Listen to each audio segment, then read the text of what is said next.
Hoje, em Bíblia Narrada e Explicada, vamos acompanhar os momentos finais da vida de Abraão, o cumprimento das promessas de Deus e a continuidade do plano divino por meio de seus descendentes, destacando fé, legado e propósito eterno. Gênesis capítulo 25. Outros descendentes de Abraão. Abraão casou com outra mulher, que se chamava Quetura, e ela lhe deu os seguintes filhos: Zinrã, Joksã, Medã, Midian, Isbaque e Sua. Joksã foi o pai de Seba e de Dedã. Os descendentes de Dedã foram os assureus, os letuseus e os leumeus. Os filhos de Midian foram Efa, Éfer, Enoque, Abida e Elda. Todos esses foram descendentes de Quetura. Abraão deixou tudo o que tinha para Isaque, mas deu presentes para os filhos das suas concubinas. E, antes de morrer, separou-os de Isaque, e mandou que fossem morar na terra do Oriente. A morte de Abraão. Abraão viveu 175 anos.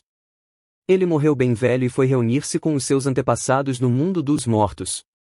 Os seus filhos Isaque e Ismael o sepultaram na caverna de Macela, que fica a leste de Manre, no campo de Efrom, que era filho de Zoar, o Eteu. Este era o campo que Abraão havia comprado dos heteus. Abraão e Sara foram sepultados ali. Depois da morte de Abraão, Deus abençoou Isaque, o filho dele, que morava perto do poço daquele que vive e me vê. Os descendentes de Ismael. Ismael, o filho de Abraão e de Agar, a escrava egípcia de Sara, foi pai dos seguintes filhos, por ordem de nascimento: Nebaiote, o filho mais velho, e em seguida Quedar, Abdeel, Mibsão, Misma, Dumá, Massá, Hadade, Tema, Getur, Nafis e Quedemá. São esses os 12 filhos de Ismael. As suas terras e os seus acampamentos receberam os nomes deles. Cada um era chefe da sua própria tribo. Ismael tinha 137 anos quando morreu, indo reunir-se assim com os seus antepassados no mundo dos mortos. Os descendentes de Ismael viveram na região que fica entre Avilá e Sur, a leste do Egito, ao longo da estrada que vai para a Síria. Eles viviam separados dos outros descendentes de Abraão. O nascimento de Esaú e de Jacó. Esta é a história de Isaque, filho de Abraão. Isaque tinha 40 anos quando casou com Rebeca, filha de Betuel e irmã de Labão. Eles eram arameus e moravam na Mesopotâmia. Rebeca não podia ter filhos, e por isso Isaque orou a Deus, o Senhor, em favor dela. O Senhor ouviu a oração dele, e Rebeca ficou grávida. Na barriga dela havia gêmeos, e eles lutavam um com o outro. Ela pensou assim: por que está me acontecendo uma coisa dessas? Então foi perguntar a Deus, o Senhor, e ele respondeu: no seu ventre há 2 nações, você dará à luz 2 povos inimigos. Um será mais forte do que o outro, e o mais velho será dominado pelo mais moço.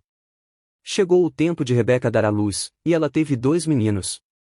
O que nasceu primeiro era vermelho e peludo como um casaco de pele, por isso lhe deram o nome de Esaú.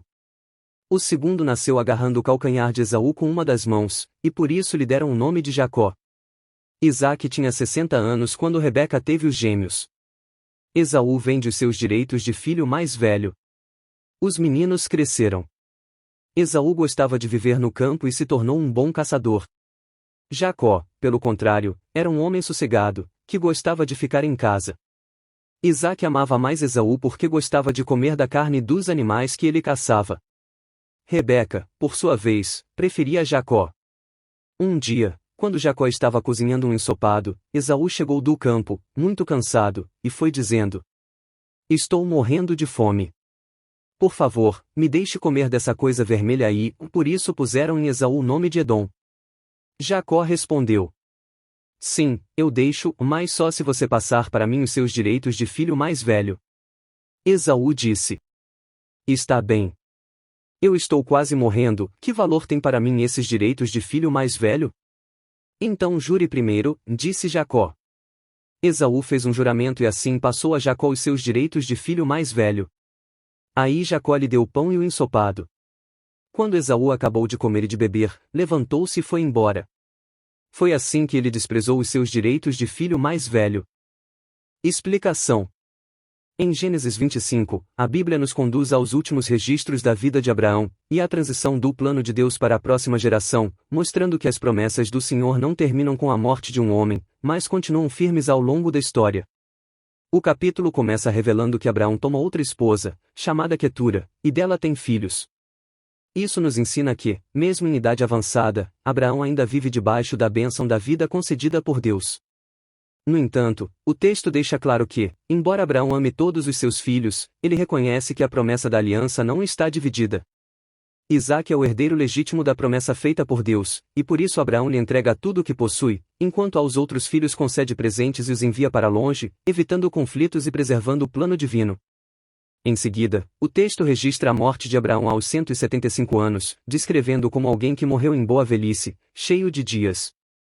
Essa expressão mostra uma vida completa, marcada por fé, obediência e relacionamento com Deus.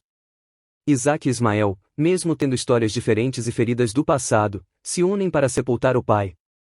Esse detalhe revela que, diante da morte, Deus pode restaurar vínculos e promover reconciliação. Abraão é sepultado na caverna de Macela, ao lado de Sara, reforçando que as promessas de Deus também se manifestam na dignidade concedida aos seus servos até o fim. Após a morte de Abraão, a narrativa afirma que Deus abençoa Isaque. Isso confirma que a aliança continua viva e ativa, agora sobre a vida do filho da promessa. Em seguida, o texto apresenta a descendência de Ismael, mostrando que Deus também cumpre o que prometeu a ele. Ismael se torna pai de 12 príncipes e uma grande nação, provando que Deus é fiel até mesmo àqueles que não fazem parte da linhagem messiânica. A morte de Ismael encerra essa parte, reforçando que cada geração cumpre seu papel dentro do tempo determinado por Deus. Por fim, o capítulo apresenta a história de Esaú e Jacó, filhos de Isaque e Rebeca. Desde o ventre, os dois lutam entre si, simbolizando que seus destinos seriam distintos. Deus revela que o mais velho serviria ao mais novo, contrariando a lógica humana e mostrando que seus planos não dependem das tradições dos homens. Esaú nasce primeiro, forte e caçador, enquanto Jacó é descrito como tranquilo, ligado à tenda. O capítulo termina com Esaú desprezando seu direito de primogenitura em troca de um prato de comida, revelando um coração que valoriza o imediato e despreza o espiritual. Jacó, embora falho, demonstra interesse pela herança espiritual.